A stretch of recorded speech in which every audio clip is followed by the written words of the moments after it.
terapêuticas, tá? Vamos falar um pouco delas também, dando uma visão geral para vocês. Não vai ser tão extenso assim, até porque a gente vai estar junto aí em outros módulos lá na frente, onde a gente vai estudar essa parte de endócrino mais a fundo. Mas é legal dar uma visão sobre a terapêutica farmacológica, as opções, e lembrar que aqui eu vou falar um pouco mais da farmacologia, né, a ação terapêutica do fármaco, do que especificamente sobre a questão, por exemplo, clínica. Eu vou dar a ideia das opções terapêuticas, mas lembrar que a diretriz da Sociedade Brasileira de Diabetes, né, as últimas diretrizes, se eu não me engano, foi 2020, 2021, alguma coisa assim, ela traz ao manejo clínico do paciente, né, com as opções que podem ser empregadas para esse paciente diabético tipo 2. O foco aqui vai ser mais voltado para o diabetes tipo 2, que é a terapêutica farmacológica de medicamentos que são utilizados, e futuramente a gente pode marcar um outro momento para fazer insulinoterapia, que é uma outra aula separada, porque só a insulina já dá um conteúdo bastante longo para o paciente diabético tipo 1, tá? Claro que tipo 2 também pode usar insulina, mas normalmente a insulina é utilizada para o tipo 1. Então, vou começar aqui falando um pouco mais sobre a terapêutica farmacológica do diabetes. Não vou entrar tanto na patologia, né, porque acho que vocês já estudaram, talvez em algum momento, já tem oportunidade de ter visto com um outro professor.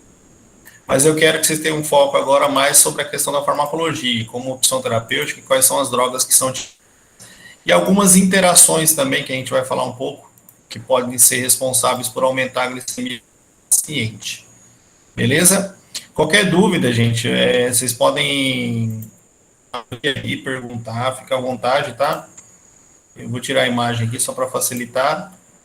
Estou à disposição aqui para vocês perguntarem, é até legal essa interação para a gente conversar um pouco, tá?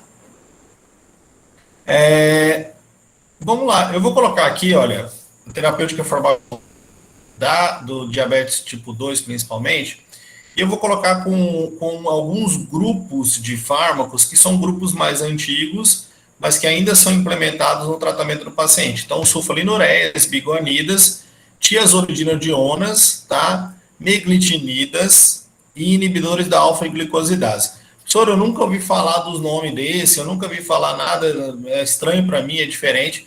Fica tranquilo que nós vamos estudar isso depois também, mais a fundo, nós vamos ver outros momentos, e aí você vai, na rotina do dia a dia, você vai começando a pegar esses nomes, e eu acho que muitos aqui vocês talvez já conheçam, por exemplo, como metformina, clamida, que são medicamentos bastante comuns no dia a dia, a gente emprega bastante, e os nomes, isso vai fazer parte da rotina de vocês e da vida de vocês, nesse caminho que vocês estão seguindo aqui dentro. Vamos pensar o seguinte, tá? Ainda falta aqui, por exemplo, uma outra lista, né, um outro grupo de fármacos, que são fármacos análogos da GLP-1, inibidores da DPP-4, e são fármacos também que são bloqueadores da recaptação, da reabsorção de glicose, né, inibidores no sistema renal, né, de receptores da SGLT1. Então, esses outros fármacos nós vamos falar também, mas eu vou começar com que é o feijão com arroz, vamos dizer assim, que acho que a maioria já viu, que é sulfonilureias e metformina, para a gente poder entender o início do processo e depois entrar nas drogas mais sofisticadas, que são mais caros, mas que são muito bons também, que são empregados no tratamento do diabetes. Então, se tiver alguém que queira perguntar alguma coisa, manda mensagem aí, a gente vai. Não manda no chat, não, abre conversa, que é melhor, porque como eu estou no slide aqui, eu não vou conseguir ver o chat. Mas se quiser depois também perguntar no chat, a gente vai tentar responder lá. Vamos lá, primeiro entender o seguinte, né? Quando a gente fala de diabetes tipo 2. Oi? Como vai funcionar? A gente pode, então, por exemplo, se tiver alguma pergunta no chat, eu posso me interromper para lhe perguntar? Pode. A gente vai respondendo certo, então. Aqui, tá? Beleza. Então, como a gente tem que pensar no diabetes tipo 2, o paciente diabético tipo 2, ele ainda produz insulina, né? Basicamente no início do tratamento, principalmente depois que ele é feito o diagnóstico, ele continua sintetizando insulina. Muitas vezes até uma quantidade muito grande de insulina é sintetizada. Eu estava conversando, por exemplo, com uma paciente esses dias, ela me mostrou um resultado de exame onde o nível de insulina dela era extremamente alto, era mais de 100, comparado à insulina normal, que seria próximo de 25, esse nível de insulina era muito alto porque ela estava desenvolvendo resistência à insulina, e a resistência à insulina é uma falha de atuação da insulina sobre o seu sistema de sinalização, sobre os seus receptores. Mas vamos lembrar o seguinte, por mais que o paciente tenha resistência à insulina, a insulina que está lá presente no organismo dele, e se eu aumentar a concentração de insulina, ela vai conseguir atingir os tecidos e vai conseguir os receptores, fazendo com que ele consiga captar a glicose. Então, só para entender, a captação de glicose ela é mediada pelo GLUT4, né, no tecido periférico, normalmente através do tecido muscular e tecido adiposo, é o GLUT4 que faz esse papel. E quanto mais insulina, maior é a capacidade de conseguir captar essa glicose, né, fazer com que ela tenha sinalização no tecido e fazendo com que ela tenha a glicose para dentro do organismo, para dentro da célula do paciente. Então, o princípio básico do farmacológico é que uma das primeiras opções, uma das opções que ainda é muito utilizada hoje em dia, né, pelo custo, pelo benefício, mas principalmente pelo custo, são os fármacos que estimulam a secreção de glicose, ou desculpa, a secreção de insulina pelo pâncreas, tá? São fármacos estimuladores de células beta-pancreáticas e estimulam a secreção de insulina. Então, acho que muitos desses, talvez vocês já tenham visto, até um parente deve usar, algum familiar que tem diabetes, talvez usa esses medicamentos. Então, nós temos dois grupos aqui principais, que são duas gerações de fármacos que são estimuladores da secreção de insulina, chamadas sulfonilureias. Primeiro, as gerações mais antigas, as de longa duração, e é a tolbutamida e a clorpropamida. O que significa uma droga de longa duração? Normalmente é uma droga que tem uma ligação com o seu alvo farmacológico, que se liga de forma bastante intensa, uma ligação mais covalente, muitas vezes, fazendo com que o tempo de duração dessa ligação seja bastante. Então, muitas vezes o fármaco dura, né, faz um efeito prolongado, porque a ligação dele com o seu alvo farmacológico, nesse caso o alvo aqui, é um canal iônico de potássio. Ela consegue bloquear por um tempo mais. No caso da sulfonilureia, de primeira geração, elas têm uma característica de ser drogas de ação prolongada. Bom ou ruim? Uma pergunta aí que fica. Tem uma ação prolongada, é bom ou ruim? Vamos responder isso aqui. Pensa no seguinte, se eu tenho uma ação prolongada de uma droga que aumenta a secreção de insulina, há um risco maior de hipoglicemia com a utilização desses fármacos. Então, os fármacos que já são mais antigos, hoje já não são tão utilizados ainda, mas pelo custo, eles ainda fazem tratamento com sulfonilureias. As prescrições diminuíram, já tem outros fármacos que são melhores, mas ainda são uma das drogas, né, um dos grupos ainda bastante empregados, principalmente porque o SUS disponibiliza, a farmácia popular, o custo é bastante baixo na sulfonilureia. Então vamos só reforçar aqui. Grupo de primeira geração, ação prolongada. Quem é o representante? Clorpropamida é o principal dele, chamado diabinese. E da segunda geração, eles têm normalmente uma potência maior. O que é a potência? É a capacidade de sinalizar ao ponto de causar um efeito. Então, a potência está relacionada à dose. São drogas que, com uma quantidade muito pequena, conseguem fazer extremamente forte. Então, nesse caso, a potência da segunda geração é maior e ela consegue fazer um efeito mais forte nesse sistema, que é o caso da glibenclamida, da glipizida, da glicamida e da glimepirida. Então, nós vamos diferenciar elas lá e vamos entender o seguinte, que muitas vezes causam risco maior de hipoglicemia e os fármacos de maior potência seria a opção terapêutica mais interessante para você empregar se você for escolher uma sulfonilureia. Qual é a ação da sulfonilureia? Basicamente, a ação da sulfonilureia é sobre esse sistema aqui, ó. Deixa eu mostrar para vocês. Sobre a secreção de insulina pela célula.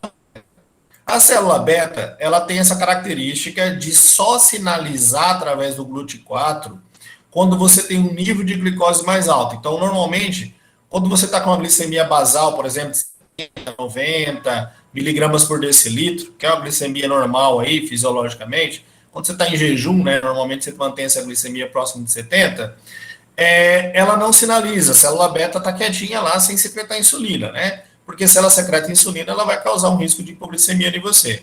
Então, quando você tem uma elevação do nível de glicose, o principal fator estimulador da secreção de insulina é elevação do nível de glicose. A glicose entra, tá vendo aí o slide, né?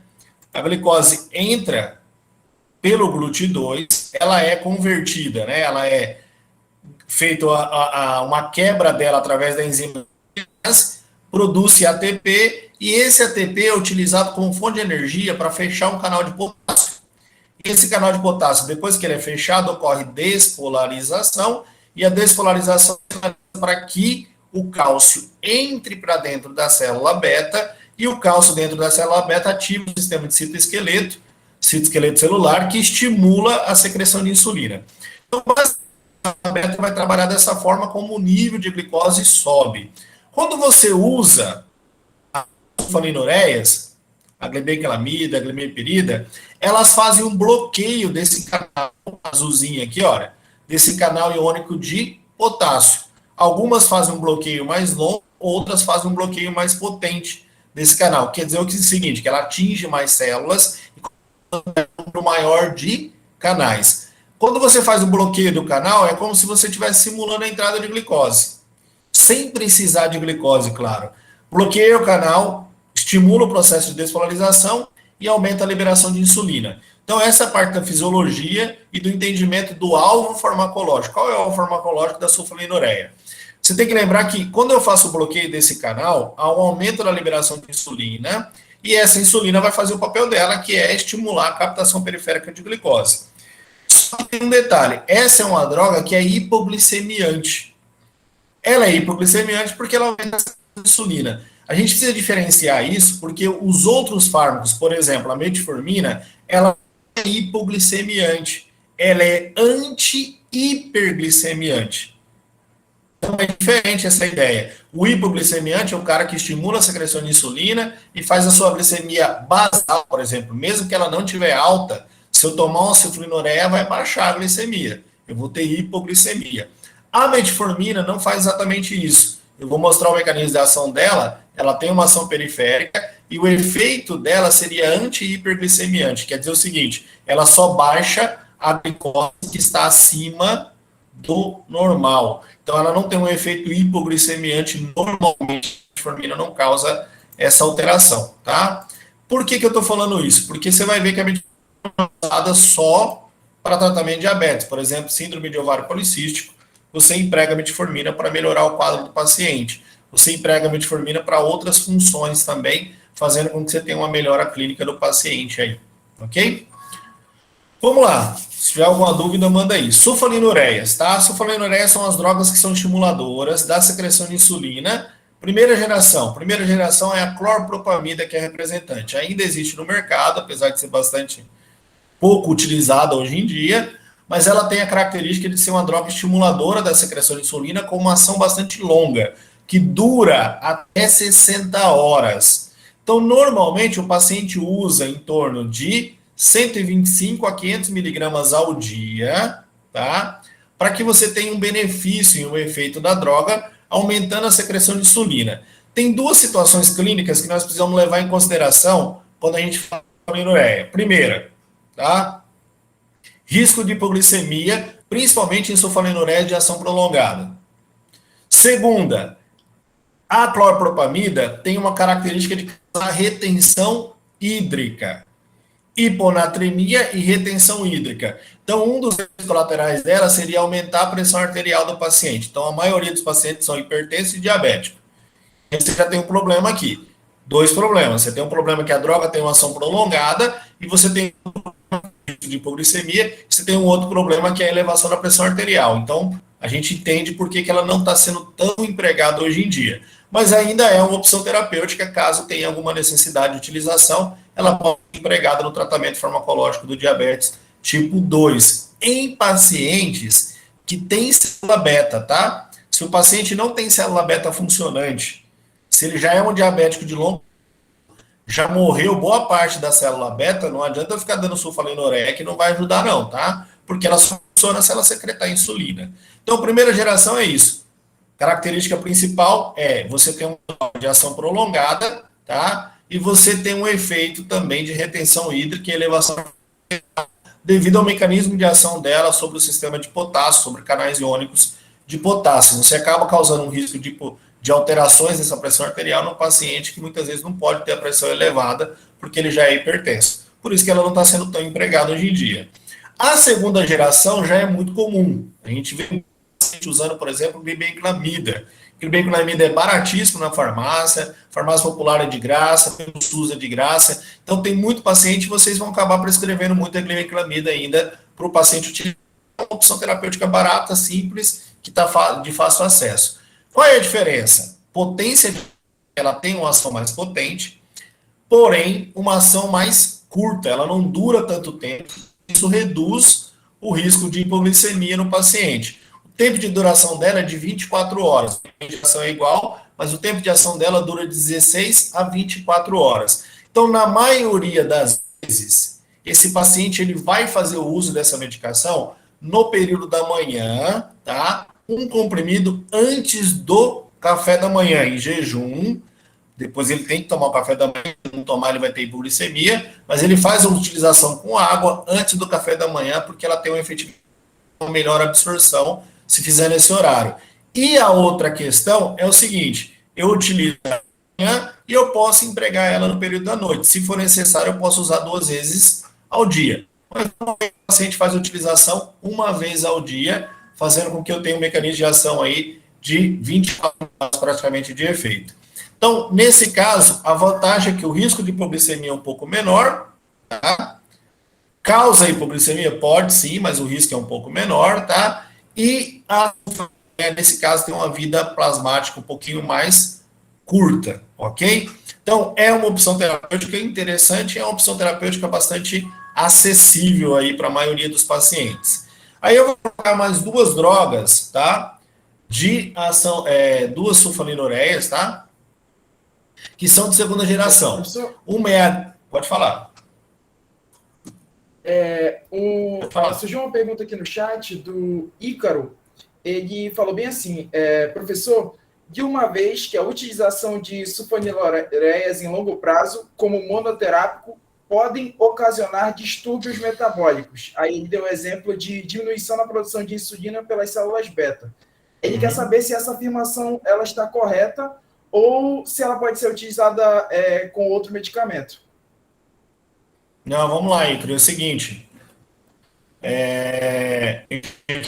Então, se você faz a utilização de célula beta, de sulfonilureia por um período longo, principalmente em terapia, eu não aconselho prescrição de monoterapia de sulfonilureia, até porque a eficiência dela vai ser pequena.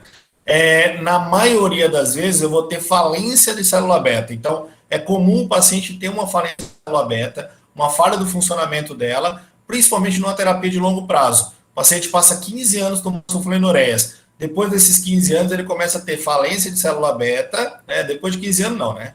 Durante esse decorrer dos 15 anos, ele começa a ter falência de célula beta e, consequentemente, ele para de produzir insulina. A produção de insulina fica muito pequena. Então, não adianta eu ficar insistindo no uso de sulfonilureia, porque o paciente vai ter hiperglicemia e não vai ter de onde tirar a insulina. É aquela historinha, muitas vezes, que o paciente tomava o comprimido de glibenclamida, agora ele vai continuar tomando, muitas vezes, esse comprimido, mas ele vai ter que tomar insulina também, porque só a ação não vai funcionar. Então, é verdade. Um dos problemas da sulfonilureia é você ter o efeito colateral, que seria o processo de diminuição da produção de célula beta, né, falência dela, beleza? Isso vai acontecer, infelizmente, se você fizer um tratamento a longo prazo, e principalmente monoterapia, tá? Glicazida é o Diamicron MR. O Diamicron MR é uma formulação de longa duração. Longa duração que eu falo assim, é um período de 24 horas praticamente de efeito, tá? Por isso que ele pode ser usado uma vez só ao dia, tá? Ele dura ali um pouquinho mais de 24 horas, então ele tem uma liberação prolongada, para ser mais correto, dose de 30 a 620 miligramas. Essa característica de ter uma liberação prolongada faz com que eu tenha, tá, uma variabilidade glicêmica, a flutuação da glicemia do paciente fica um pouco menor, causando um pouco menos risco de glicemia nesse indivíduo. Então, é uma opção terapêutica bastante interessante.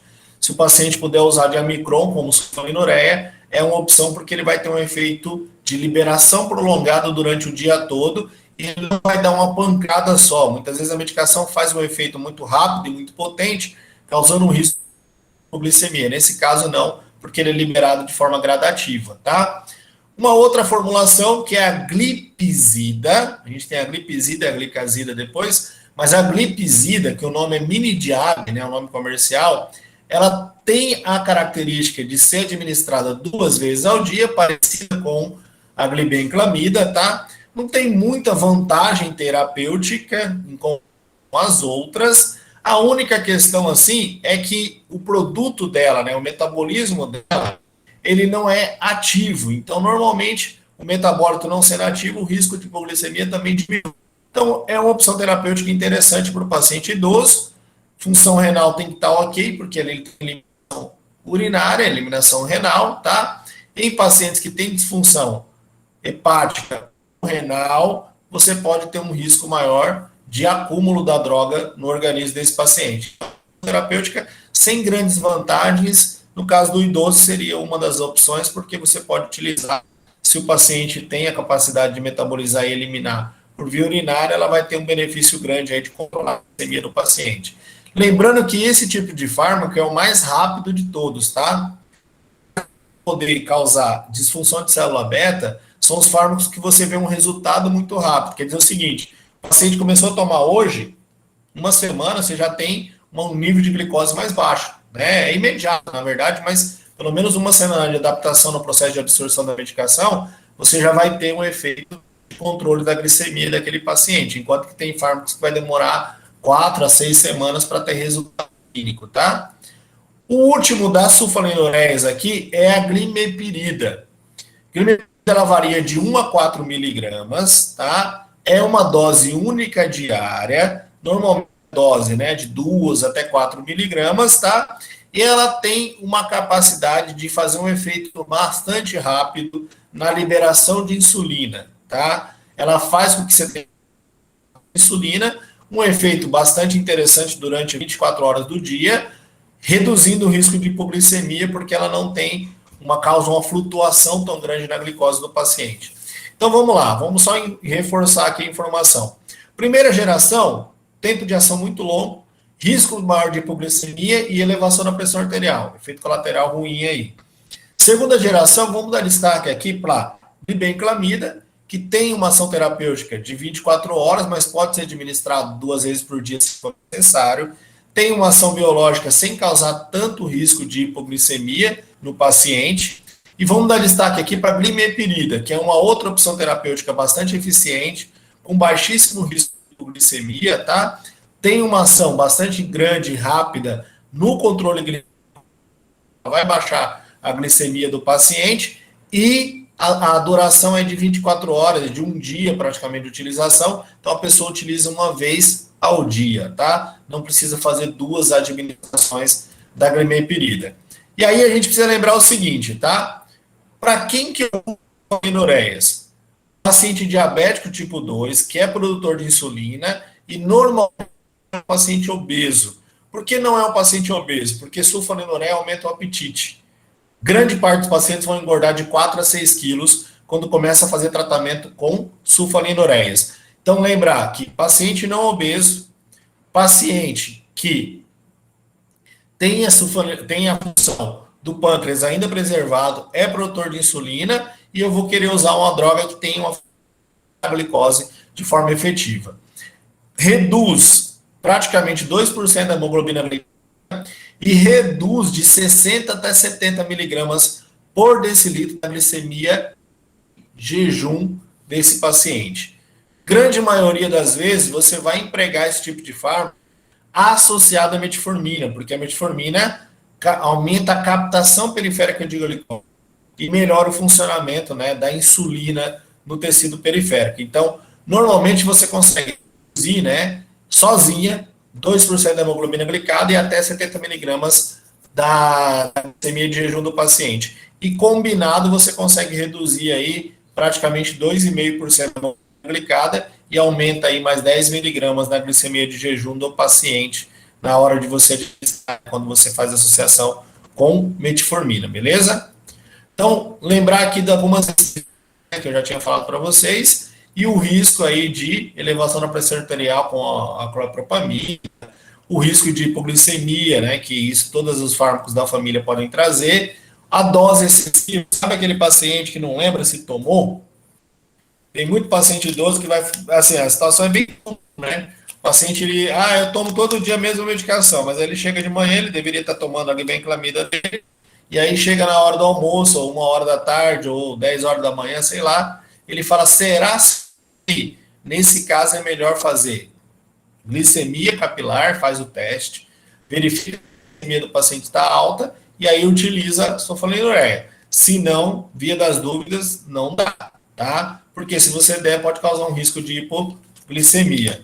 Outra coisa é o paciente não ter, quando ele usa essa medicação, se ele fizer atividade física extenuante, se ele não comer, se ele ingerir bebida alcoólica, se ele é um paciente idoso, né, tem uma idade bastante avançada, há um risco maior de hipoglicemia nesses pacientes. E aí eu vou colocar duas interações medicamentosas importantes, tá? Interação medicamentosa, para quem está anotando aí, com piroxicam é um anti-inflamatório, piroxicam aumenta o efeito das sulfonilureias, causando um aumento do risco de hipoglicemia. E a outra interação medicamentosa é com o medicamento da família das sulfas, sulfamethoxazol e trimetroprima, alguém conhece?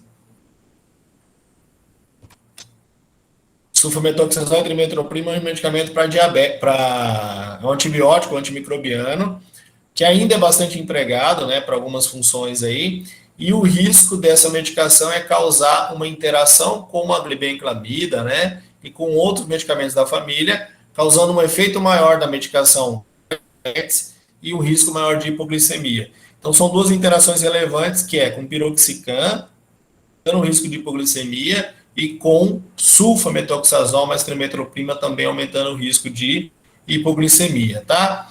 Os outros efeitos adversos aqui, fora o ganho de peso, eles são relativamente raros, tá? Alergia, outras coisas pode acontecer, mas é relativamente raro, não é tão comum. Se o paciente acontecer isso aí, pode retirar a medicação e suspende a utilização do fármaco. E vômito, né, náuseas, esses aí são efeitos comuns aí praticamente para todos os fármacos. O que a gente tem que lembrar é o que eu falei antes, né? O de peso, na maioria dos pacientes, vai acontecer. E se o paciente tiver alguma outra reação adversa, precisa ser avaliada para ver se ele para de utilizar ou não. Beleza? Então vamos lá, vamos lembrar aqui, para a gente poder reforçar aqui a. Tem muita informação, né? Alguém quer perguntar alguma coisa aí, gente? Então, sulfonilureias, duas gerações. Primeira geração hoje bastante em desuso, mais empregada, é a mais comum, a mais utilizada. Dentre elas, o destaque para a glibenclamida, que tem uma ação terapêutica boa, com baixo risco de hipoglicemia, e a mais acessível de todas, aí, porque é distribuída pelo SUS. E a glimepirida, que eu falei lá no final, baixíssimo risco de hipoglicemia, a vantagem de utilização uma vez só ao dia, e você consegue ter o benefício da droga no controle da glicemia, tá? Reduzir 2% de hemoglobina glicada não é para todo mundo não, tá, gente? Né? Não consegue fazer isso não. Então, nesse caso aí, traz um benefício bastante legal para o paciente. Eu vou colocar aqui outro fármaco, que também talvez vocês não vão ter muito acesso, muito contato com ele. Ele não é tão empregado, mas ele continua existindo no mercado, tá?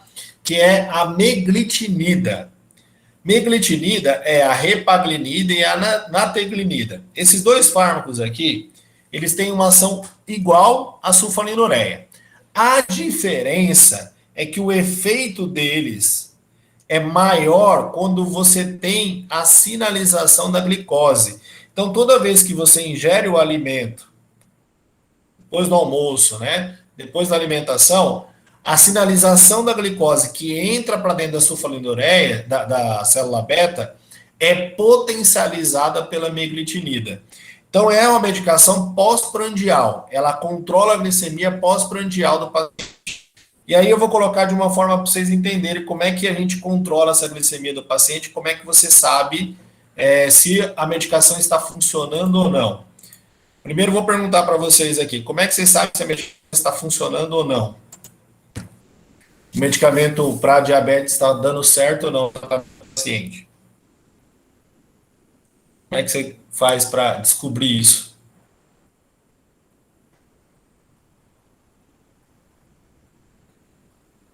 Uma sugestão aí.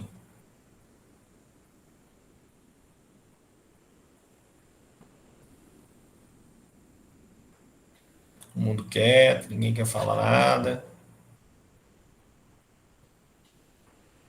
O acompanhamento dos níveis de hemoglobina glicada. Pode ser sim, Ícaro. Aí é o seguinte, qual é a desvantagem da hemoglobina glicada, tá?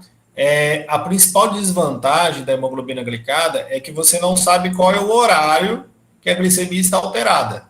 Você sabe que ela está alterada porque a glicemia, a hemoglobina glicada mostrou um percentual acima de 7, já que a meta terapêutica aí para o tipo 2 é 7. Então, está acima de 7, está alterado, mas qual é o horário? Então, uma forma de você fazer é fazer um perfil glicêmico, verificando várias vezes ao dia o nível de glicose do paciente. Por exemplo, verificando a glicemia antes do café da manhã e depois do café da manhã, antes do almoço e depois do almoço, e antes do jantar e depois do jantar.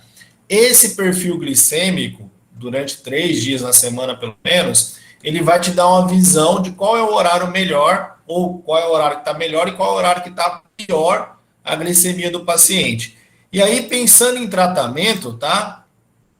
As meglitinidas, elas funcionam no pós-prandial, tá? Elas têm uma efetividade clínica de estimular a secreção, esse aqui é o mecanismo de ação, tá? Ela tem uma função de estimular a secreção de insulina através do bloqueio do canal de potássio, tá? É o mesmo mecanismo de ação da sulfonilureias, só que o efeito dela é maior quando você tem ação da glicose em conjunto, então é pós-prandial. É uma opção terapêutica para controle da glicemia no pós-prandial, que é mais efetivo. Não dá para usar sulfonilureia e meglitinida junto, tá? E lembrar que toda droga que estimula célula beta a trabalhar mais, mata a célula beta antes. Então, vai haver falência de célula beta com meglitinida? Vai, tá? E aí, só uma curiosidade, olha o nome da medicação. Ele chama Prandin, a repaglinida. Por que é Prandin? Que é pós-prandial, tá? É o nome que inventaram aí para ele, porque ele é pós-prandial. Então, é uma opção terapêutica que não é tão utilizada assim, porque a sulfonilureia tem a mesma função, né? E a diferença é que é uma função mais efetiva no pós-prandial e não na glicemia antes da alimentação, ok? Outra questão é a seguinte, vamos lá, pensando na sulfonilureia, nas meglitinidas, a gente entra depois em outro grupo de fármacos que é as biguanidas. Grupo de fármaco entre aspas, porque só tem a metformina nessa história. A metformina, ela tem uma característica de melhorar a captação periférica de glicose. O que é melhorar a captação periférica? É fazer com que a insulina sinalize mais facilmente para a célula. Então, ela facilita a ação da insulina. Ela funciona facilitando o efeito da insulina sobre o seu receptor. A insulina se liga ao receptor, faz a sinalização, vou mostrar até a figura aqui para vocês conhecerem o receptor de insulina, tá? E aí, o que a metformina faz especificamente? Esse aqui é o receptor de insulina, tá? Esse aqui que normalmente cai na... O receptor de insulina sinaliza e ele manda, né, aqui dentro da célula, o tal do GLUT4 ir para a membrana. O que a metformina faz? Ela fortalece a sinalização do GLUT4 para que ele chegue na membrana da célula. Então a insulina vai se ligar ao receptor e essa via vai se tornar mais eficiente, fazendo com que o GLUT4 chegue na membrana da célula. Essa é a função da metformina principalmente. Então ela melhora a captação periférica de glicose. Qual o outro efeito da metformina? Tá? O outro efeito da metformina é que você tenha uma diminuição da produção hepática de glicose, a chamada glicogênese. E aí entra uma coisa interessante. Quando você faz uma diminuição da produção hepática de glicose, você diminui a glicemia plasmática. Então você tem um efeito de captação periférica e uma inibição na produção hepática de glicose. Quando você diminui a glicemia plasmática, melhora a captação periférica, você reduz a sinalização das células para o tecido adiposo, fazendo com que o seu VLDL reduza e o seu LDL também. Eu quero que vocês entendam o seguinte, que metformina melhora a captação periférica de glicose, ela diminui a produção hepática de glicose, não promove hipoglicemia e ainda baixa triglicerídeos e melhora o colesterol do paciente. Melhora o perfil lipídico, melhora o perfil glicêmico, é barata e funciona muito bem para reduzir, para controlar esse processo. E aí entra outro detalhe. Se você tem um paciente que é diabético ou paciente pré-diabético, tá? Pergunta, o que é um paciente pré-diabético? Qual é a glicemia desse paciente que é pré-diabético? Responde aí depois. Se ele é um paciente pré-diabético e ele vai ter que tomar corticoide, eu recomendo que ele entre com metformina junto. Entra com metformina junto, porque o glicorticoide faz exatamente o contrário. Ele inibe a captação periférica de glicose e ele aumenta a gliconeogênese. A metformina vai bloquear esse efeito. Não adianta usar sulfonilureia. Se o paciente vai usar glicorticoide, usar sulfonilureia não é tão interessante. A metformina é que vai combater o efeito colateral do nível de glicose que o corticoide vai elevar, tá? Se não deu para entender, vocês param aí e perguntem, tá? Pode falar. Que eu acho que o seu slide saiu da tela, professor. A gente não está vendo o seu slide. Desculpa, gente. Deixa eu colocar aqui. Vamos lá. Pensa o seguinte, qual é o nível de glicose do paciente pré-diabético? Qual é o nível de glicose da glicemia dele de jejum? Coloca aí no chat, depois eu dou uma olhadinha. Então, metformina, tá? Ela melhora, ela diminui a gliconeogênese, ela melhora a captação de glicose, ela diminui a produção e a degradação, na verdade.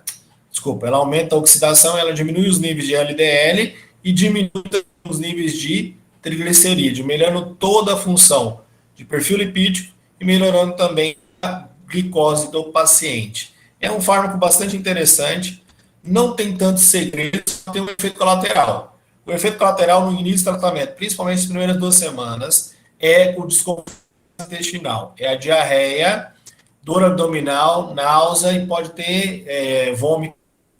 Nesse caso especificamente, o distúrbio gastrointestinal ele vai desaparecendo com o passar do tempo, ele vai diminuindo, sofre muito com isso, mas ele vai diminuindo com o passar do tempo. O que eu preciso lembrar que o paciente precisa insistir no tratamento, tá? E a posologia da metformina, na hora de você prescrever, vai ser após o almoço. Sempre após a alimentação, ela vai ter uma melhora da absorção e não vai ter efeito adverso como sintoma gastrointestinal. Outra questão importante é que metformina diminui a glicose. Se você administra metformina, se o paciente toma metformina todo dia, tá? É interessante que ele faça uma reposição com vitamina do complexo B, principalmente se for paciente idoso, paciente mais velho, tem dificuldade alimentar, alguma coisa assim, ele vai ter uma deficiência de B12. Então, é importante que você faça essa reposição. Nesse caso, a reposição pode ser até via oral, sem problema nenhum, não precisa ser injetável.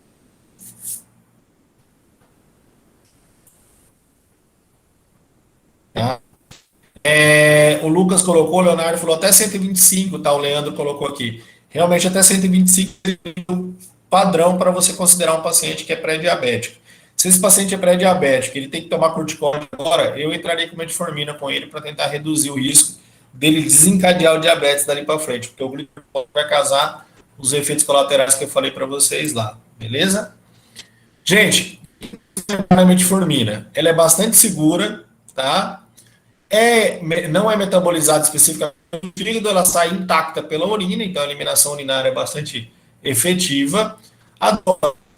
Preferencialmente o XR. O que é o XR? É o comprimido de liberação prolongada, tá? E a dose máxima é em torno de 2.000 miligramas.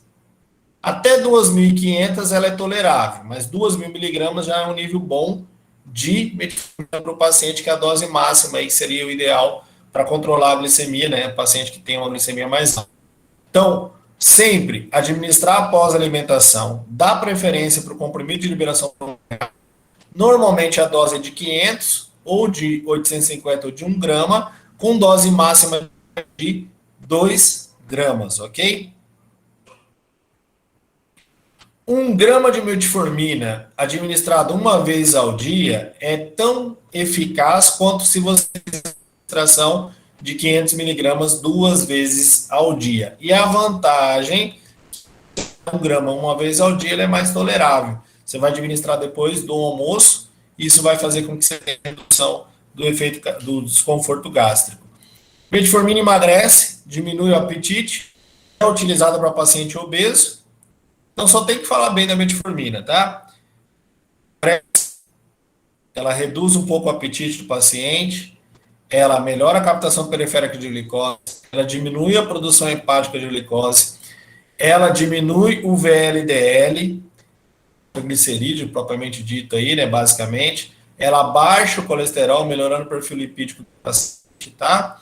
Pode ser utilizado para paciente obeso, pode ser utilizada em sulfonilureia. Vocês conseguem enxergar o benefício?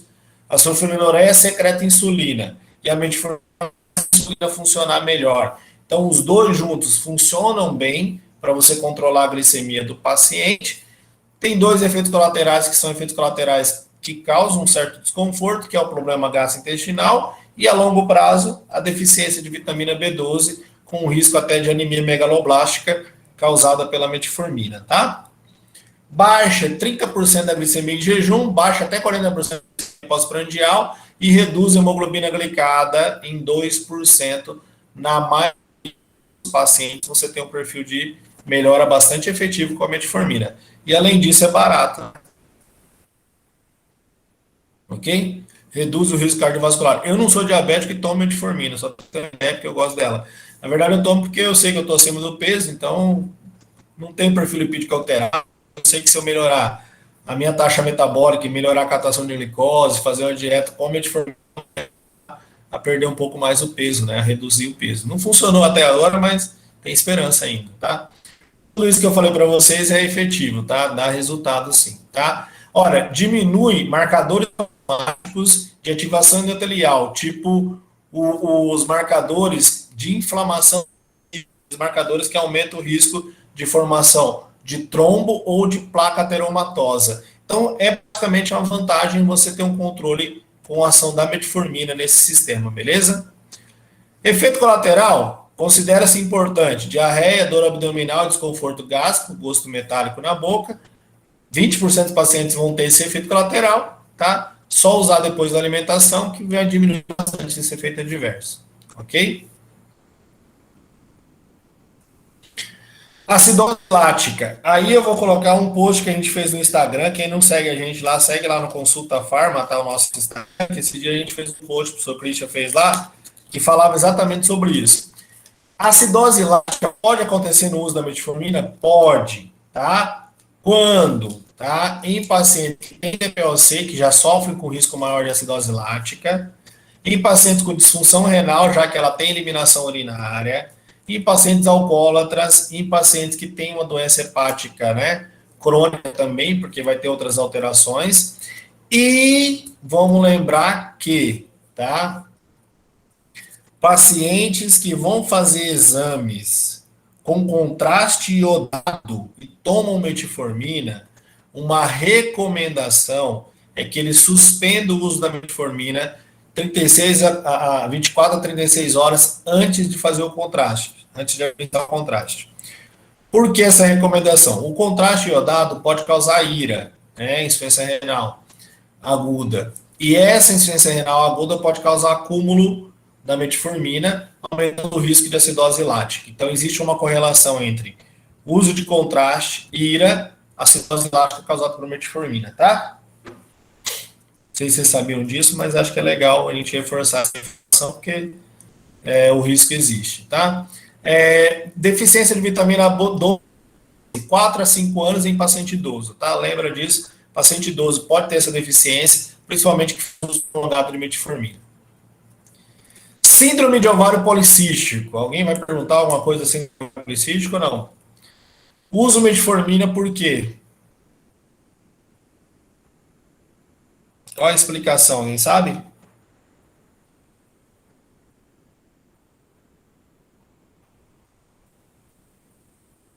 Olha, Alana, Leandro, Lucas, Ica, tá conversando comigo aqui.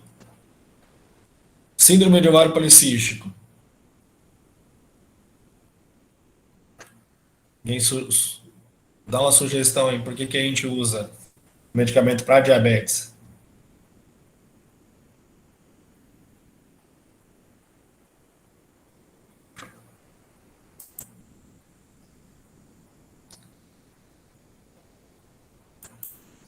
Não, ninguém? Não sei. Minha internet está variando aqui um pouquinho.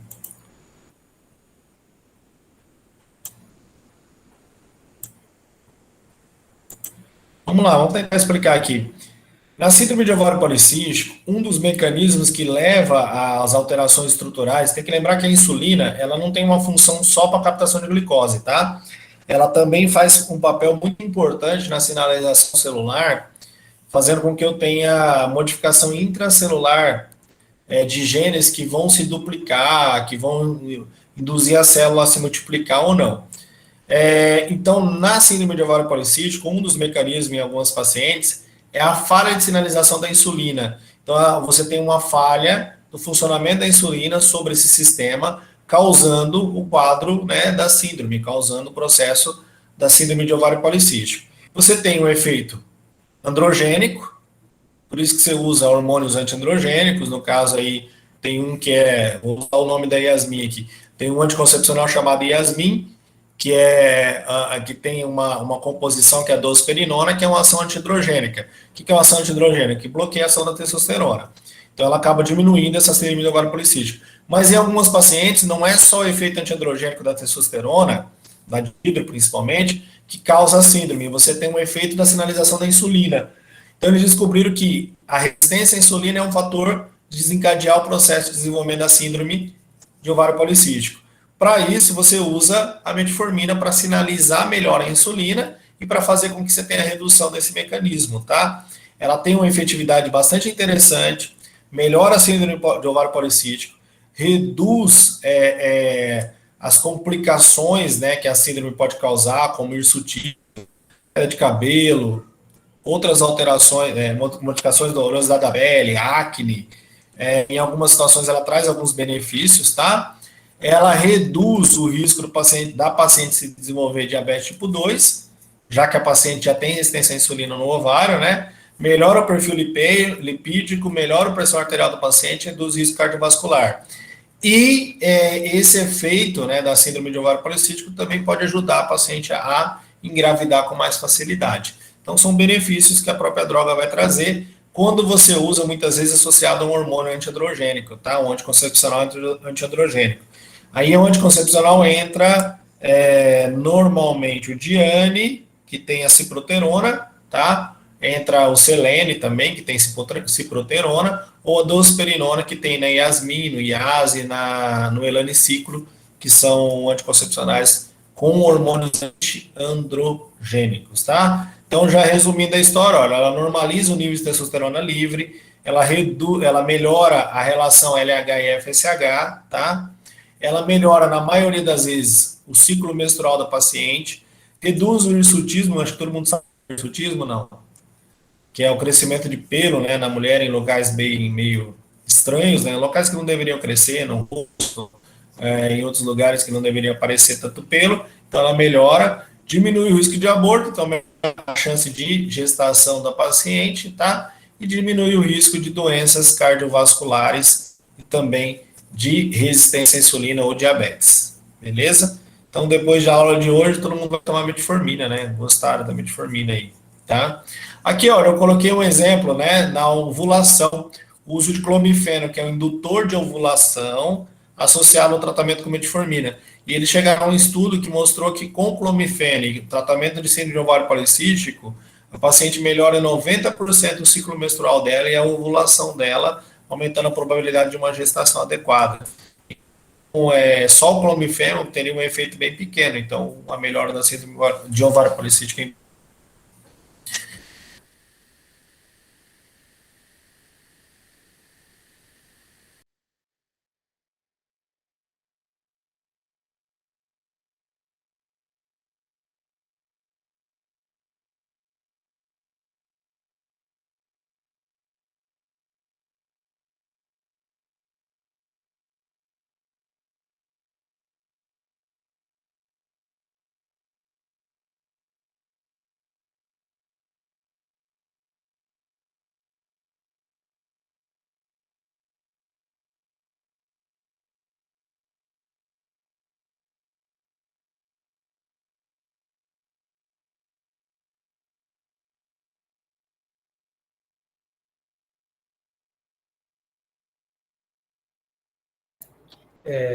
Gente, acho que como vocês perceberam, a internet do professor caiu. Eu vou falar aqui com ele pelo WhatsApp, vou ver se ele tem mais alguma informação para passar.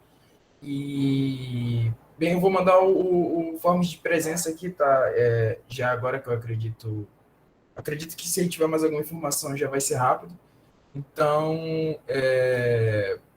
aí preencha esse form, tudo bem? Principalmente quem for gigante da Limop, é muito bom que vocês preencham.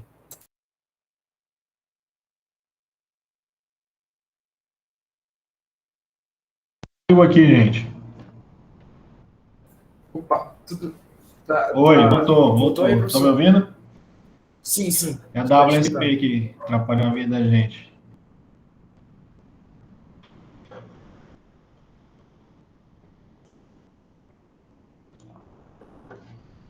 Beleza, gente. Alguma pergunta aí? Que alguém quer colocar alguma informação, alguma coisa que vocês viram em algum lugar? Talvez alguma coisa diferente, né? Talvez não tenha sido falado.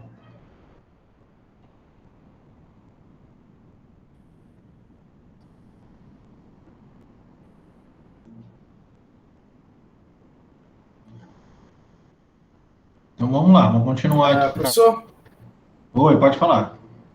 professor, o Lucas Chaves, ele colocou uma dúvida aqui no chat. Ele perguntou se o aumento de apetite das sulfonilureias se é devido ao efeito hipoglicemiante.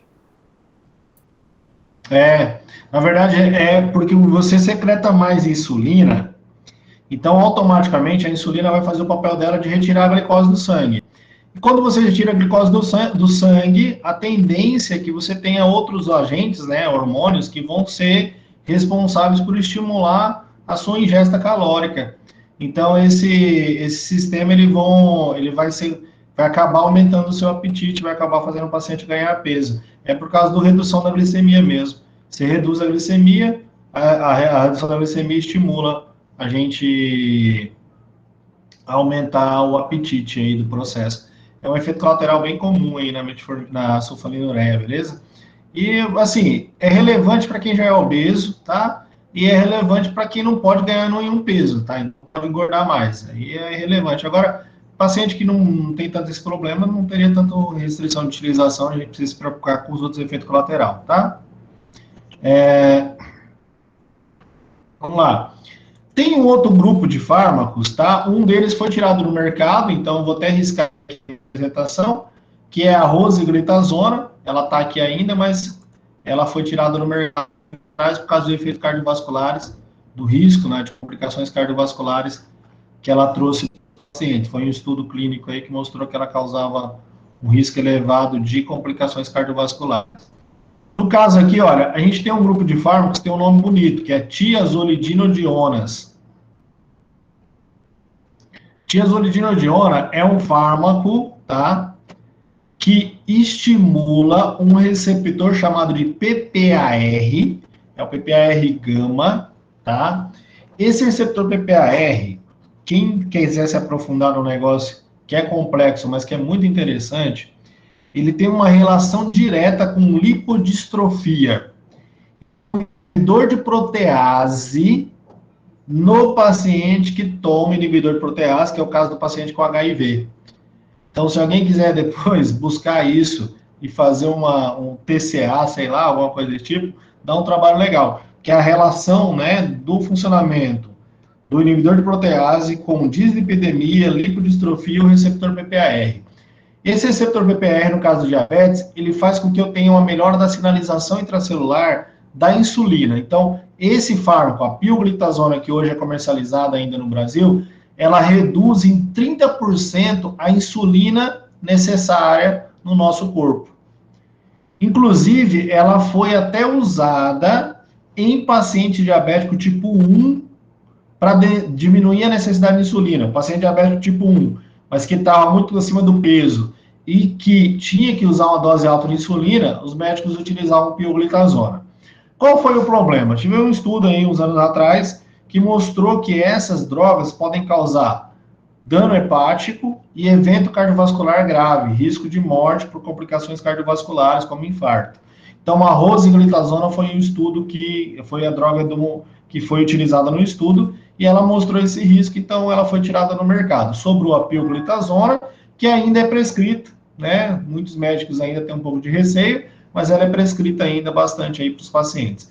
Ela melhora, ela tem um efeito semelhante ao que a insulina, que a metformina faz, melhorando a captação periférica de glicose, reduzindo os níveis de triglicerídeo, só que ela causa um ganho de peso de 1 a 4 quilos nos primeiros 12 meses de tratamento. E tem um probleminha, tiazolidinodionas, para melhorar a função da captação de glicose, ela é até mais efetiva que a metformina, só que ela demora 2 meses para funcionar. Então não é uma droga rápida. Rápida é sulfonilureia, essa aqui vai demorar pelo menos 2 meses para ter um resultado clínico. Só que tem uma vantagem, lembra que a gente falou que a sulfonilureia causam destruição de célula beta? Quando você usa metformina, você preserva a célula beta, e quando você usa tiazolidinodiona, você preserva a célula beta também.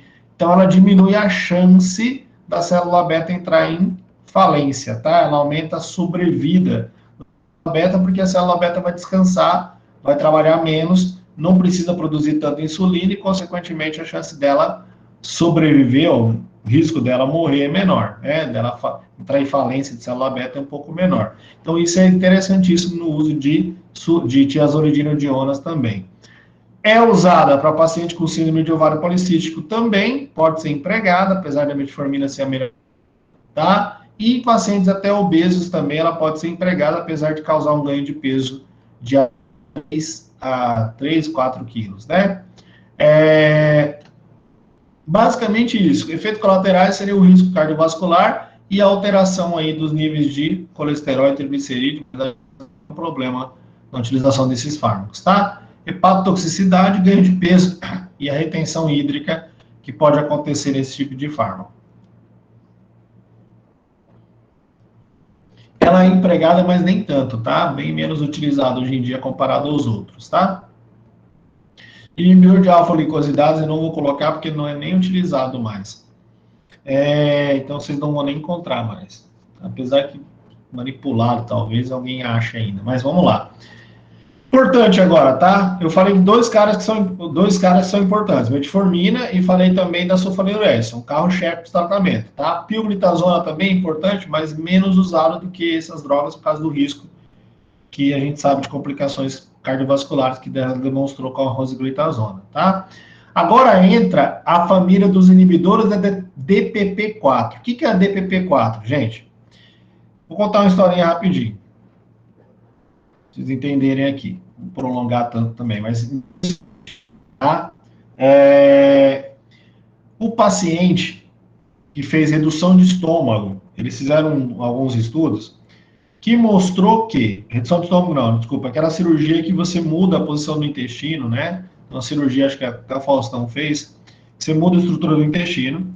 E eles mostraram que o paciente deixou de ser diabético. O paciente passou a ter um controle glicêmico legal. Um dos motivos, uma das explicações, tá? Era que o paciente tinha melhorado por reduzir o peso. Mas aí eles descobriram que não é só isso, que existe uma molécula, duas, na verdade, são chamadas de incretinas, e elas são chamadas de GIP e GLP-1. Alguém conhece? As duas incretinas, GIP e GLP-1? Só coloca um sim ou não aí no chat depois para mim. GIP e GLP-1 são duas moléculas que são sintetizadas pela mucosa do intestino. Toda vez que o alimento chega na região. Essas duas substâncias, essas duas incretinas, elas têm uma função no nosso organismo. Elas têm uma ação curta, mas muito importante. O que é a ação dela? Primeiro, ela estimula o pâncreas a produzir mais insulina. Segundo, ela faz com que as células do pâncreas, as células beta, se proliferem. Outra função importante, ela estimula também a regulação do apetite. E ela melhora a função da insulina perifericamente. Então, toda vez que você se alimenta, o alimento chega até o intestino, estimula a secreção dessas incretinas e elas vão fazer esse papel. Só tem um probleminha nesse processo. A incretina tem um efeito curto, relativamente rápido. Então, ela, só que logo em seguida ela é destruída pela DPP-4, as enzimas DPP-4. Então, o que eles pensaram? Se a incretina faz esses benefícios de melhorar a função da insulina, melhorar a proliferação de célula beta, melhorar a produção de insulina, reduzir o apetite, melhorar a sinalização cerebral, reduzir o apetite, que é extremamente importante, só que ela faz um efeito curto porque ela tem uma ação da enzima DPP-4 que destrói ela. Então, o que eles raciocinaram? Vamos pensar de uma forma mais clara. Se eu inibir a enzima DPP-4, eu aumento o tempo de ação das incretinas. E se eu aumentar o tempo de ação da incretina, ela vai fazer esse benefício por mais tempo e vai controlar a glicemia melhor do paciente. Então, foi exatamente isso que eles fizeram. Criar a sitagliptina, que foi o primeiro bloqueador da DPP-4. Ele é chamado de Januvia, né? Uma das drogas mais comercializadas aí para a função de inibição da DPP-4. Ela faz com que você tenha um aumento da célula beta, uma melhora da captação periférica de glicose, um aumento da produção de insulina e uma redução do apetite. É uma droga extremamente interessante para melhorar a função de ação da insulina especificamente, tá? É indicado para todo paciente diabético tipo 2, é uma droga mais nova, porém mais cara, pode ser associada com a metformina, tá? Ou com glitazonas, tiazolidinodionas, que eu falei lá atrás, normalmente associada com a metformina, tá? Tem até um nome estranho, mas é PET, né? Não sei quem inventou o nome, mas é um nome estranho aí que tem, tá? E ela melhora muito o perfil glicêmico do paciente, sem causar risco de hipoglicemia, reduz a hemoglobina glicada, glicemia de jejum, reduz a glicemia pós-prandial e melhora o funcionamento do organismo do paciente de forma bastante efetiva. Então, eu tenho vários, hoje já vários no mercado, né, inibidores da DPP-4. Vocês entenderam o mecanismo? Só fala para mim sim ou não, senão a gente reforça aqui depois, tá? Dá para entender? Deu para entender, sim ou não? O mecanismo? Sim? Então tá, só para lembrar. Então, ok. Vou considerar a resposta de todo mundo, tá? Se fosse sim, beleza. Inibidores da DPP, tá? Eles são bastante eficazes no controle da glicemia do paciente, melhora o perfil glicêmico do paciente. Em associação com a metformina, ele reduz em torno de 8%. Com a glitazona, ele reduz em torno de 2,8% da hemoglobina glicada desse paciente, tá? O esvaziamento gástrico também funciona, e em grande parte dos pacientes você pode ter uma modificação do peso ou não, dependendo do perfil, mas pode acontecer alguma modificação do peso no paciente.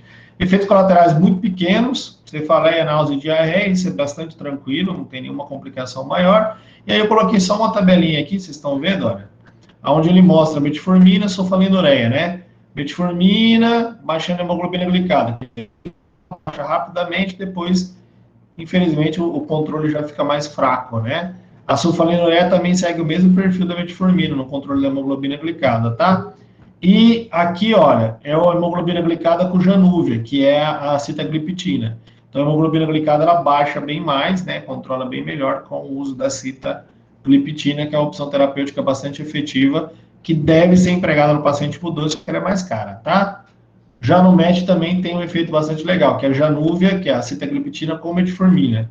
Então, melhora muito esse perfil glicêmico e a longo prazo você tem um controle legal da glicemia, né? É diferente do uso da metformina sozinho, que a longo prazo, infelizmente, o uso da metformina sozinho, ele traz o benefício, mas nem sempre ele consegue controlar o perfil glicêmico do paciente. Ok?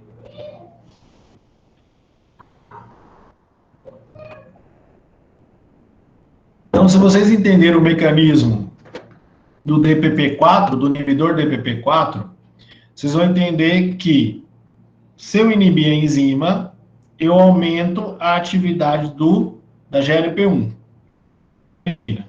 E a incretina aumenta a produção de insulina, aumenta a proliferação de célula beta, diminui o apetite, melhora o esvaziamento gástrico, melhora o perfil de captação de glicose periférico. Beleza. Aí os caras pensaram, se eu uso inibidor da enzima, por que eu não posso usar o hormônio propriamente dito? Tá? Então eles pegaram o hormônio, que é a própria GLP-1, sintetizaram ela, né, de forma sintética, como o nome já diz, e transformaram ela numa substância chamada liraglutida. Liraglutida chama vicosa, tá? Eu vou colocar uma foto aqui rapidinho para vocês terem uma ideia de que foi importante. A Veja lançou uma reportagem na época do Victoza que descrevia. Vocês estão vendo a reportagem aí? Tá dando para ver? Parece milagre? Tá. Tá sim, professor. Sim, professor. Sim, professor. Sim, beleza. Então ela lançou uma reportagem, olha, parece milagre, um novo remédio para emagrecer que o paciente perde 7 a 12 quilos em apenas 5 meses. Sem efeitos colaterais, sem grandes efeitos, não, sem efeito colateral praticamente. Liraglutida, chamou a Victoza, que foi a primeira formulação que foi produzida. A primeira coisa foi produzida para diabetes, tá? Ela foi sintetizada para ser um medicamento para diabetes, tá? Porém, né, depois de um tempo foi autorizada para ser usada para baixar o peso. Nesse caso, é o hormônio propriamente dito, é a GLP-1. Tanto é que ele é administrado via subcutânea, na região da barriga do paciente, no abdômen, tá? Com agulhinha específica, né, para você aplicar. Normalmente igual a administração de insulina, é subcutânea. Reduz a glicemia de jejum, tá? Melhora a glicemia arterial, aumenta a secreção de insulina, tá? Melhora a produção hepática, a produção pancreática de insulina, baixa a hemoglobina glicada, tá? E reduz o apetite. Esse reduz o apetite muito mais do que o inibidor da DPP-4, porque ele é o hormônio propriamente dito, GLP-1 sendo administrado no paciente. Qual é o efeito colateral? Náusea e desconforto gastrointestinal. Náusea, tá? Vai acontecer, é fato. O paciente começa a fazer o tratamento, ele sente muita ânsia de vômito. E, claro, se tiver vômito, se tiver essa náusea, você controla com antiemético. Se o paciente tiver muito, você dá um antiemético, controla, tá? Preferência um dancetrona, que é o antiemético mais adequado para esse tipo de problema. Então, funciona muito bem o liraglutida, o Victoza, e ele tem uma ação bastante efetiva. E aí os caras não estavam felizes, porque o Victoza era administrado, né, todos os dias, uma vez por dia, tá? E eles foram buscar outras formulações. Aí saiu da saliva desse lagarto, que vocês estão vendo aí na figura, tá? Uma droga chamada exenatida, tá? É uma droga que foi produzida, é um composto natural da glândula salivar desse agente aí, que é resistente a DPP-4. O que significa que ele é resistente a DPP-4? Significa que ele tem uma ação mais longa do que as outras drogas e a vantagem terapêutica é a administração com menos frequência desse tipo de fármaco. Então, foi aprovado a dose de 250 microgramas por ml, tá?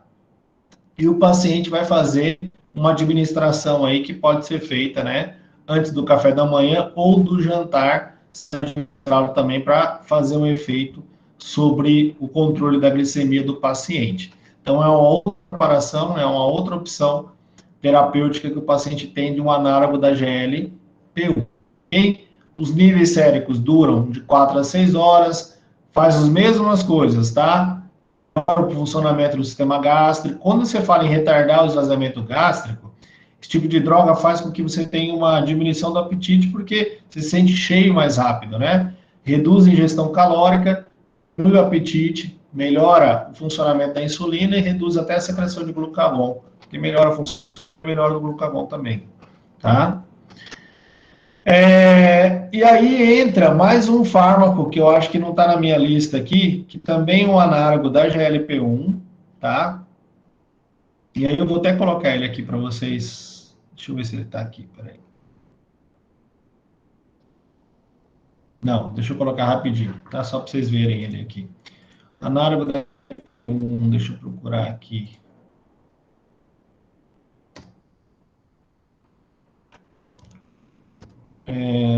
Ozempic, 1 miligrama. Vou até colocar o preço para vocês. Vocês estão vendo aí, né? Só curiosidade. Ozempic na Drogazil. Não conheço, não tem Drogazil aqui em Santarém, mas não estou vendo propaganda não, tá? Ozempic na Extra Farma, olha aí.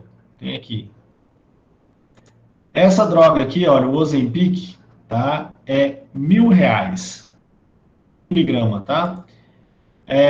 Ele é um análogo da GLP-1, é essa caixinha que vocês estão vendo aqui na figura, acho que fica mais fácil de ver, tá? E ele vem a canetinha aqui junto.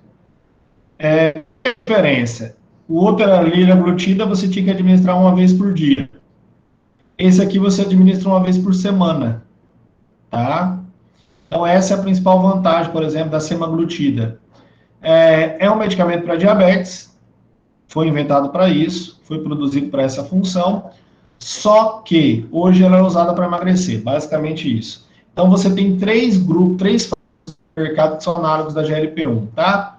A liraglutida, que é o Victoza, o Saxenda, que também é liraglutida, só que numa dose mais alta para emagrecer, e o Ozempic, que é a semaglutida. A diferença, basicamente, o Ozempic é uma vez por semana, o paciente vai ter o efeito de redução do peso e pode ser usado para diabetes.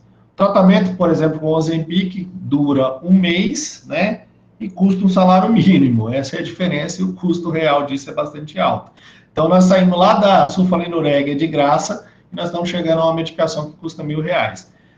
Eu estou falando do custo porque não adianta você querer prescrever o melhor fármaco do mundo, e acho que vocês vão concordar comigo, se o paciente não tem dinheiro para comprar, se ele não vai ter acesso.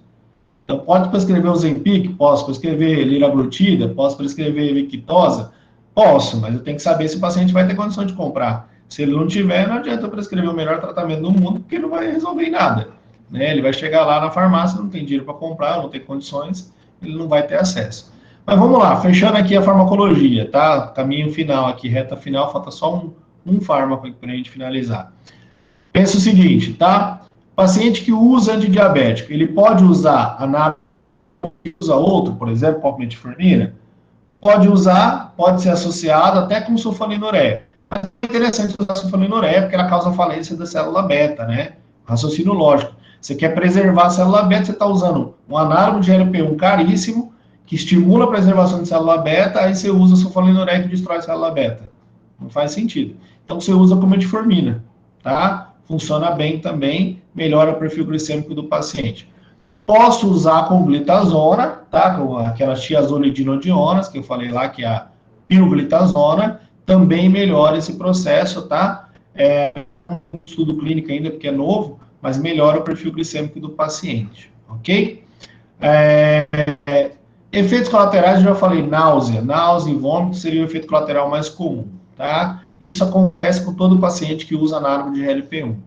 Tem que lembrar que é uma medicação que tem que ter um armazenamento adequado, abaixo de 30 graus, de preferência aqui em Santarém tem que ser guardado na geladeira, porque aqui é muito quente, então estraga se você ficar acima de 30 graus, guarda na geladeira, aplica via subcutânea, é injetável, então incomoda um pouco o paciente, mas é uma opção terapêutica bastante efetiva e bastante interessante no controle da glicemia, tá? Gente, emagrece? Emagrece sim, não é mentira isso, tá? Mas não é milagre não, tá? Existe a necessidade de você tomar medicação, de preferência fazer uma atividade física e, claro, uma alimentação mais regular para você conseguir atingir a meta de redução do peso, tá? Os estudos sozinhos mostraram que só a medicação ajuda a emagrecer? Ajuda, mas não é um milagre tão grande como a Veja lançou, não. Na época que a Veja lançou isso aí, sumiu, não tinha mais para vender liraglutida. Victoza acabou, né? Então o laboratório comprou aí a reportagem e foi boa a história, né? E o último fármaco, se alguém quiser fazer alguma pergunta, fica à disposição, tá? O último fármaco é esse aqui, o último grupo, tá, de fármacos é esse aqui, ó. São as novas metforminas, vamos dizer assim, tá? A chamada inibidores da SGLT2, tá? Os inibidores de SGLT2. O que é o SGLT2, gente? Alguém conhece aí? Fala para mim aí no chat, rapidinho, para a gente fechar nossa conversa. SGLT2. Meu tio toma, ele compra por 850. Ah, Leandro, é o seguinte, compra por 850 porque o laboratório tem um plano que faz o seguinte, quando você cadastra o médico e a receita, o laboratório dá um desconto. É um plano de fidelização, tá? Só que aí ele tem que comprar as agulhas, não tem, Leandro? Se ele comprar as agulhas, custa 200 uma caixinha de agulha. Vai sair quase R$ 1.000, do mesmo jeito. Tá? Então é um remédio bem carinho. O análogo de Bianca GLUT2. O que você perguntou, Bianca, sobre o GLUT2? Não entendi. Depois manda aí pra gente. Ou eu falei errado? Não. É isso mesmo, é um salário mínimo. Acho que ela se confundiu, professor. Ah, tá. Beleza. O SGLT, tá? Fechando aqui o nosso tratamento, né? A terapêutica aí. O SGLT1 é um transportador de glicose renal. Ele tem uma função de transportar glicose. Lembra que no rim, isso, a glicose, ela é excretada, né? Ela pode ser transportada na filtração glomerular e ela é reabsorvida depois lá no processo tubular ativo. E um dos mediadores de reabsorção da glicose é o SGLT1, SGLT2, tá? Que é um transportador de glicose no sistema renal. Então, o que os caras pensaram? Vamos inibir o SGLT2 e vamos deixar a glicose embora. Pra você ter uma ideia, um paciente que toma essa medicação, ele perde até 50 gramas de glicose por dia. Ele perde um bombom de chocolate por dia, tá? E isso é extremamente interessante, é bom para o paciente, né? Então, a dapaglifosina está em bastante uso, está em ascensão na utilização do tratamento para diabetes, é uma droga que a dapaglifosina e a empaglifosina, tá? São duas drogas que auxiliam na excreção ativa, na prevenção da reabsorção de glicose no túbulo proximal renal, e aumenta a glicosúria, aumentando a eliminação de glicose na urina. Junto com a eliminação de glicose na urina, você elimina a água, então isso reduz a pressão arterial do paciente. Vocês entenderam o esquema? Então eu controlo, junto com o remédio para diabetes, a pressão arterial do cara. Aí você entra em várias situações clínicas. Eu acompanho muito aqueles caras do Cardio Papers no Instagram, vocês devem acompanhar também, e eles falam sempre da dapaglifosina também, porque eu acho interessante, por exemplo, paciente que tem doença cardiovascular ou doença insuficiência cardíaca, por exemplo, é uma droga que está em ascensão numa possibilidade terapêutica em alguns pacientes com insuficiência cardíaca, tem um perfil clínico específico, mas daria para usar porque você diminui o volume, isso diminui a congestão pulmonar e tal. Então, geralmente, a droga aumenta a secreção de glicose, elimina mais glicose, junto com a glicose vai água e reduz a pressão arterial do paciente. Isso previne complicações cardiovasculares e já tem estudos mostrando que ela reduz o risco de morte do paciente também. Digo que é uma opção terapêutica relativamente boa, legal, que talvez junto com a metformina e com outros fármacos vai trazer um benefício extremamente grande para o paciente. Como eu falei lá no início, gente, nessa aula eu não vou falar assim, a opção é isso, a opção é aquilo. Isso é uma outra aula baseada na diretriz. Na diretriz, ela traz lá para a gente quais seriam as opções terapêuticas. Essa aula de hoje é só uma visão para que a gente conheça os fármacos, para que a hora que a gente olha a diretriz, ela fala, olha, é interessante usar no paciente X inibidor de SGLT2. Aí você sabe quem é o inibidor da SGLT2, tá? Se tiver um sobrinho que não nasceu ainda, que vai nascer, está faltando um nome para o sobrinho, a minha sugestão é dapaglifosina. Nome chique, bonito. Um sobrinho, acho que menina combina mais. Brincadeira aí. Infecção genital, infecção urinária, porque o paciente vai eliminar mais glicose, tá? Então, o risco de efeito colateral, infecção urinária, aumenta a probabilidade. Poliúria, né, que vai fazer mais xixi, tá? Queda da pressão arterial.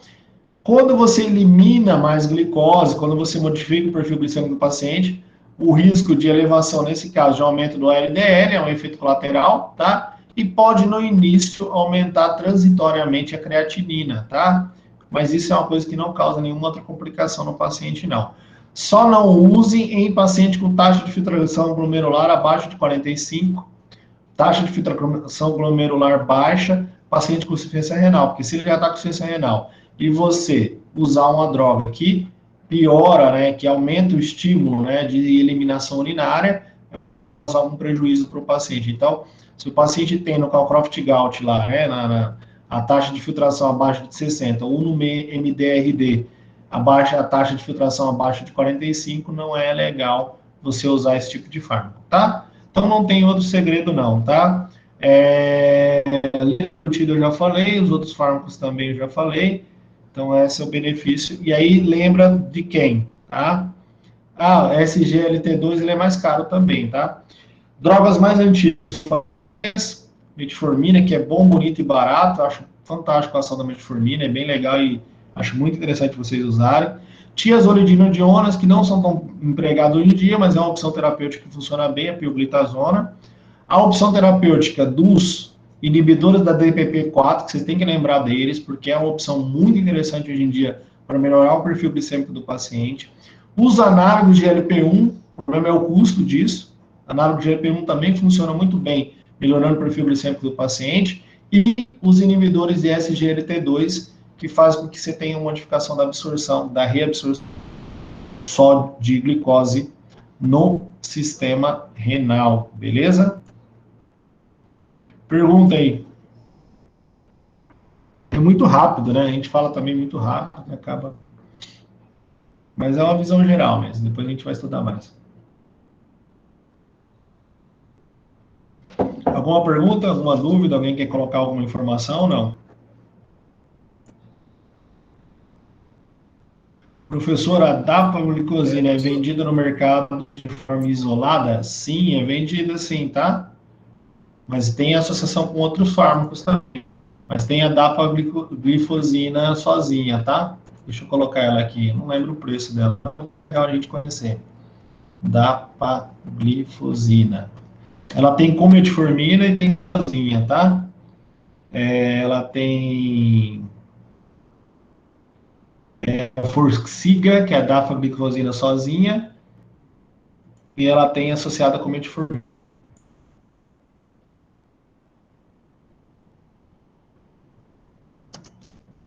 Alguma outra pergunta?